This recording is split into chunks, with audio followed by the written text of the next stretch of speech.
e inde Allah jurum ndero jurmotoɗo yo Allah juulo e ko homen Mouhammad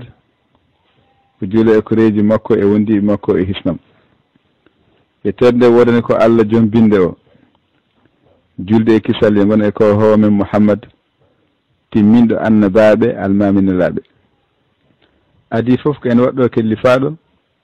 ko sellinde limanagal makko refti hen ko andude ko on moƴƴinira farilla toɗɗiɗo mo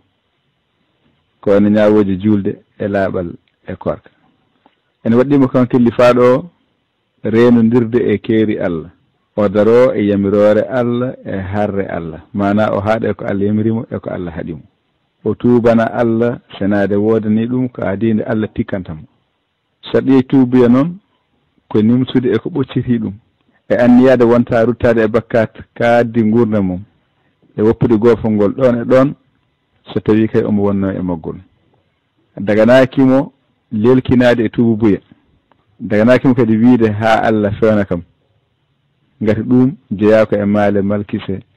e maale wembede e maale melsitede jiiɗe ɓernde en waɗɗoma kam kellifaɗo o rende ɗemgal makko e kala konguɗi bonɗi e haala bonka e gondode cergal e gufde julɗo e hoynude julɗo e yennude julɗo e hulɓinde julɗo ko alda e haqqe sari en waɗɗoma ha joni rende guite makko e darde e ko harmi daganaki mo darde julɗo darande lorore ɗum sona taw on ko faasi kam en waɗɗi hiiɗade ɗum en waɗɗimo ha joni rende dendagal terɗe makko fodde no o wawri e somo yiiɗi o yiɗira Allah o añira Allah o welire Allah o tikkira Allah o yamira ko moƴƴi o haɗa ko boni en harmi e makko fenande e ñoore e mboɗi kaagu e mawni kinare e hawtare e yeengo e nannanti e haasidagal e gañgu e yiide wombo ɓuri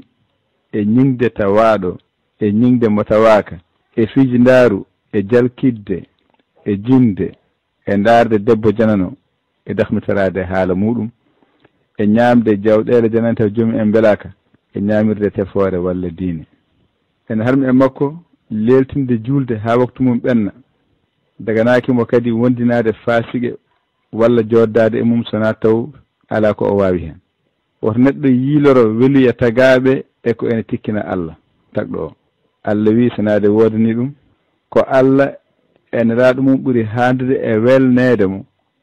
so tawi kay ko e julɓe ko Allah eneraɗo mum ɓuuri handude e belnanta ɗum so tawi kay ko e gomɗuɓe nelaɗo sallllahu alayhi wa sallam wi ɗoftare alana tagaɗo e nder goofol tagɗo o daganaki killifaɗo o wadde hay hunde sowona o andu hol ñawore Allah e nden ɗon hunde ha o namdo anduɓe o ñamtina hen abbiɓe sunna Muhammad sallllahu alayhi wa sallam ɓe ganduɗa kañum en tindinta koye ɗoftade Allah e ndentina abbade cheyɗan woto o welane hoore makko ko fellisaɓe belana ko e mum ko fellisaɓe woni ɓe ganduɗa gurnameji mum en jeehi e mere e ko wona e ɗoftare Allah tawɗo o e ndaw ko pertata en e ndaw ko ɓoyata woyde ñan darga en eɗen ñaago Allah nde Allah hawrdinta en e abbade sunna annabi men tefanowo en ko homen Muhammad sallllahu alayhi wa sallam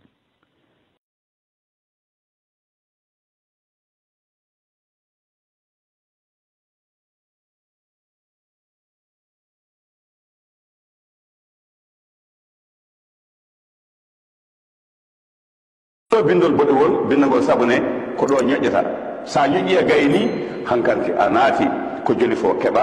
jeeɓa no belɗoɗa jeeɓa no belɗoɗa tawa alda hay caɗele goote